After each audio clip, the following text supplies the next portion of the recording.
అలాగే ఇతర అత్యున్నత మహారథులందరికీ కూడా విద్యాశాఖ తరఫున మా యొక్క నమస్కారాలు తెలియజేస్తున్నాం.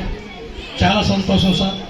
ఉదయం కాంచి తమరు ఈ మెగా పీఠంలో ఒక్క క్షణం కూడా ఖాళీ లేకుండా ఎన్ని పాఠశాలలు నాకు అవకాశం ఉంటే అన్ని పాఠశాలలు సందర్శిస్తామని మీరు 2 days క్రిందట మాకు ప్రకటించడం చాలా ఆనందదాయకమైనది.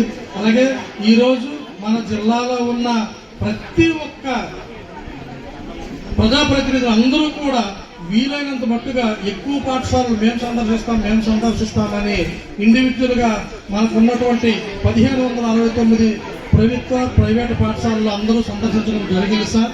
తమల రాక ద్వారా ఈ నిడదవోలు నియోజకవర్గంలో ఉన్నటువంటి ఈ పాఠశాల చాలా ఆనందదాయకంగా మేమందరం వెలుగుస్తున్నాం సార్. ముఖ్యంగా మనం చూసుకుంటే మీరందరూ చూడండి, ఎంత అందంగా ఎంత చక్కగా అందరూ మంచి యూనిఫామ్తో ఉన్నారంటే ఇలాంటి యూనిఫామ్ ఎప్పుడూ కూడా మేము చూడలేదు సార్. చాలా నేను ప్రత్యక్షంగా